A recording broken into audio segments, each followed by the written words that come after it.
Marketing, enfin produit souvent drôle, décalé, enfin un ton très béca comme on le dit en interne. Et puis depuis 2 ans, on s'est attelé à une tâche qui avait jamais été faite, c'est-à-dire de se créer un peu une marque employeur, de communiquer sur le recrutement. Et on s'est dit assez vite, il faut mettre en phase notre communication marque employeur, nos campagnes de recrutement avec les campagnes produits. Ce qu'on a fait. Donc assez vite, on est parti sur ce ton un peu décalé. Ça a commencé il y a un peu plus d'1 an dès le début avec on a diffusé une lettre de candidature avec un slogan qui était recrutez-nous, en essayant d'inverser le positionnement, en proposant aux candidats de nous recruter. Et puis dans ces temps un peu compliqués pour le recrutement, où il manque de collaborateurs parfois dans les restaurants et ça peut se ressentir sur les avis Google, on a pris le contre-pied, donc on a pris des avis et puis on a répondu à ces avis qui étaient qui sont pas toujours très gentils, quoi. Et finalement on a fait des réponses en affichage, oui, humoristique, en affichage, en radio et puis même quelques petits films sur les réseaux sociaux. Gaël, un mot pour conclure, Burger King, ça appartient au groupe Bertrand. Oui. Qu'est-ce qu'il y a de la culture du groupe Bertrand qu'on retrouve chez BK, comme vous dites, chez Burger King, et inversement peut-être, qu'est-ce qu'il y a de Burger King dans le groupe Bertrand? Je crois que c'est un certain humanisme, un attachement au produit, un attachement au pays, voilà, en résumé.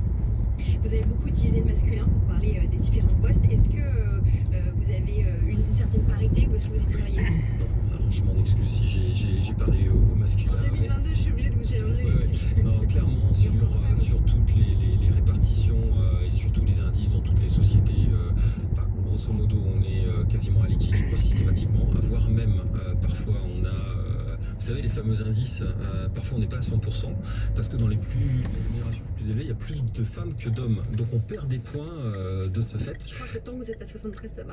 Oui, c'est ça.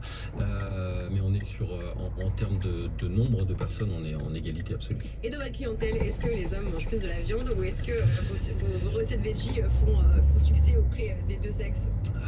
Alors je vous retournerai bien la remarque de tout à l'heure. À notre époque, c'est pas bien de genrer les menus. Non, je pense que ça dépend des goûts de chacun, quoi. C'est une bonne réponse. Merci beaucoup Gaël Mossny d'avoir été notre première invitée, DRH de Burger King France. On va continuer notre discussion, notre émission autour de la transparence des salaires. Restez avec nous. BFM Business, Thérapie Boulot, le MAG. Better Together. Le sujet de notre séquence, c'est la transparence des salaires qui fait débat, peut-être dans votre entreprise, peut-être chez vous à table et peut-être dans votre tête. Eh bien, pour répondre à quelques-unes des interrogations qui vous traversent peut-être, on a 3 invités. La première, c'est Marie Ombrook. Bonjour Marie. Bonjour Marie. Marie, vous êtes chasseuse de tête et fondatrice du cabinet Atorus Exécutive. On est également avec Yael Guillon. Bonjour Gaël. Bonjour Lorraine. Vous êtes le cofondateur d'Infusio et avec le DRH d'Alan, Paul Sauveplan. Bonjour Lorraine. Bonjour à tous les 3. Alors pourquoi Infusio et pourquoi Alan? Parce que vous êtes 2 boîtes, de gabarits différentes, d'histoires différentes, de jeunesse différentes qui pratiquaient cette transparence des salaires. Alors pour démarrer, chacun dans votre rôle, un cofondateur et un DRH, qu'est-ce que ça a apporté dans votre quotidien de salarié patron et dans l'ambiance générale de la boîte, cette transparence des salaires?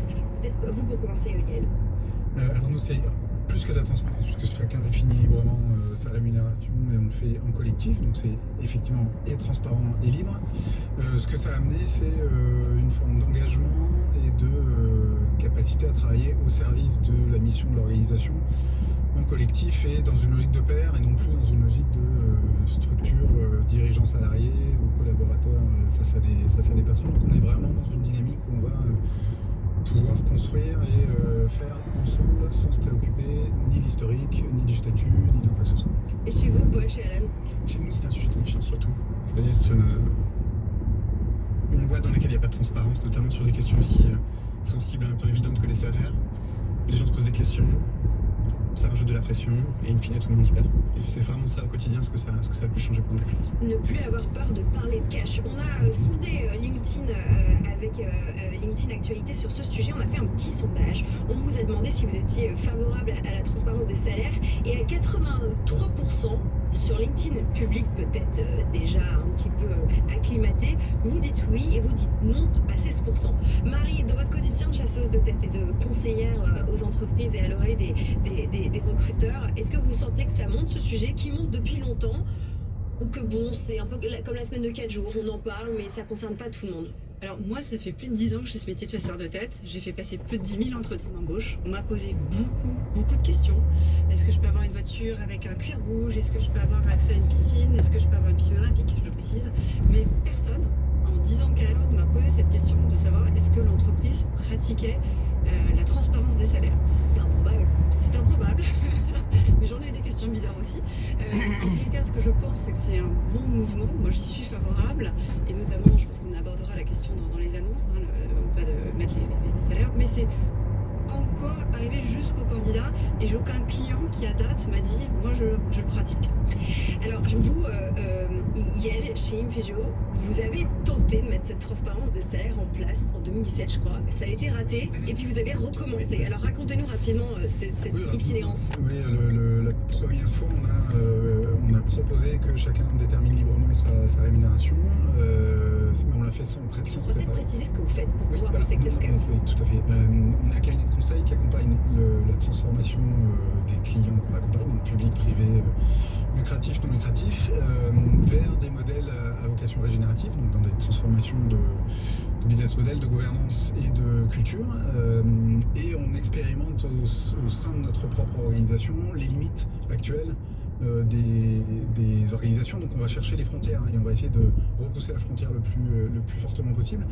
L'une des frontières, c'est le rapport à l'argent, la capacité à comment on partage la valeur, comment on décide du partage de la valeur, comment on communique sur la création de cette valeur au sein de l'entreprise et comment on la redistribue derrière.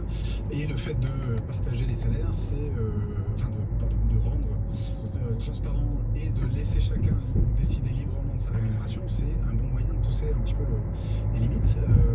Et donc la première fois, on n'avait pas du tout de cadre, on n'avait pas du tout préparé, on pensait que c'était simple puisque chacun décidait librement. Et ce qu'on a découvert, c'est que parler d'argent, c'est en fait se confronter à des choses dont on ne parle pas vraiment entre nous naturellement, c'est-à-dire cette notion d'éducation. Ça parle de comment on a grandi et de quel rapport on a construit avec l'argent. Et donc la première chose qui apparaît quand on parle de salaire, c'est du jugement. Qu'on le veuille ou non, on juge, on porte un jugement sur la proposition de l'autre. Donc du coup, ça a généré beaucoup de difficultés. On était une dizaine à l'époque, la moitié de la boîte était quasiment sur le flanc. Pas réfractaire, mais on en a une qui est partie en arrêt maladie, trois qui voulaient plus parler, une cinquième qui pensait qu'on allait couler. Enfin voilà, ça a un gros choc. Et donc on a retravaillé ça pour un an plus tard, mettre un cadre. Et depuis, ça fait depuis 2017 qu'on est dans ce format-là. Et vous, Paul, chez Alan, licorne française, on est dans l'assurance, Oui. comment ça s'est passé?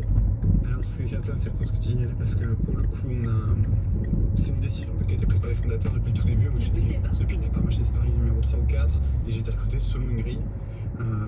Et cette grille, elle est partagée avec l'ensemble des salariés et surtout des candidats depuis le tout début pour bien comprendre effectivement, on a déjà aligné les intérêts. Est-ce que finalement ce poste-là, tel qu'il me va, je vais aller dans la bonne direction? Répondre à la question que finalement beaucoup de personnes peuvent se poser, c'est est-ce que je fais ce même job qu'une personne? Est-ce que je suis effectivement payé la même chose? Et c'est pour ça que je parlais de confiance tout à l'heure. En revanche, ce qui va de pair, comme vous parliez tout à l'heure du cadre, le sujet pour nous, il est aussi de se dire j'ai une grille, ça fait pas tout, c'est pas un miracle. Ensuite, il faut que je sois capable de bien objectiver et d'expliquer à tout le monde pourquoi est-ce que telle personne est à tel niveau dans la grille versus telle personne. Et ça embarque beaucoup de choses, beaucoup d'organisation dans le process de revue, dans nos capacités à effectivement inclure un maximum de pairs pour évaluer la performance. On fait ça tous les 6 mois par exemple. Donc ça s'inscrit finalement dans un mouvement beaucoup plus global sur l'objectivation et la transparence dans l'entreprise et pas uniquement sur ce sujet salarial. Alors, Paul, quel est السمك ما le أجحش plus, si je puis dire, autour de cette transparence de salaire? Vous gérez à peu près 500 collaborateurs. Est-ce qu'il y a des problèmes types qui viennent autour de cette transparence et quel est celui que vous réglez le plus? En mettant en place ça, deux choses. La première, je pense, quel type de profil on recrute. Est-ce qu'on recrute vraiment des gens qui sont des missionnaires, qui viennent aussi pour l'âne, qui comprennent le cadre, ou est-ce qu'on a des gens qui sont plutôt des profils de mercenaires, qui vont en plus la start-up, aller chercher le bonus et bouger. Donc il y a un énorme enjeu pour nous à ça. Et le deuxième sujet, il est intéressant aussi, il est aussi de se dire comment est-ce que je réaligne à un instant donné des parcours de vie qui ont pu être différents, des gens qui ont eu parce qu'ils étaient moins vocaux que d'autres, parce qu'ils n'avaient pas fait la bonne école, alors qu'ils ont un impact donné, des décalages salariaux importants. Et donc comment est-ce qu'on remet tout le monde à niveau pour ensuite vraiment pousser au maximum les personnes en fonction de leur impact et pas de leur parcours passé. Marie, comment vous observez ça? Alors, quand on sait qu'aujourd'hui il y a une vraie difficulté d'attractivité pour les talents, et on en parle tous les jours, je pense aujourd'hui, nous, tous, en tant que chasseurs de tête, qu'on peut avoir des arguments pour, entre guillemets, mieux attirer les talents, pour nous c'est un plus.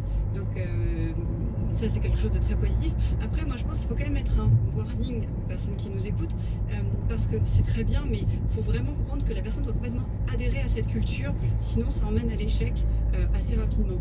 Donc pour moi c'est très bien, par contre il y a peut-être un travail aussi préalable sur les personnes qu'on va contacter, bien expliquer l'état d'esprit, parce que là on va au-delà de juste la transparence des salaires, c'est je rejoins toute une culture d'entreprise forte, et ça pose aussi la question derrière de l'employabilité des candidats quand ils vont sortir de ce type d'entreprise. On parle de culture d'entreprise, mais tout à l'heure, Yael, vous parliez aussi d'éducation, de rapport à l'argent. La transparence des salaires, finalement, c'est le fait qu'on peut être jugé ouvertement parce qu'on vaut ce qu'on gagne. Est-ce que c'est comme ça qu'on articule la réflexion en interne? Je précise qu'à BFM, on ne pratique pas du tout la transparence des salaires. En fait, c'est un vrai sujet, et c'est bien la problématique pour moi dans la plupart des entreprises, c'est qu'on vaut ce qu'on gagne et uniquement ça. Et ce qu'on travaille aujourd'hui, on appelle ça la reconnaissance en conscience, et on inclut dans les réflexions sur la rémunération, on inclut aussi le temps de travail, on inclut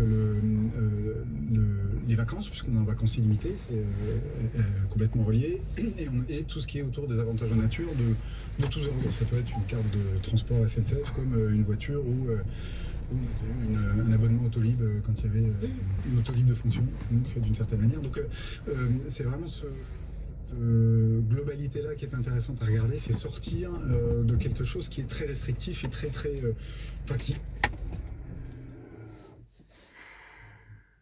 Bonjour.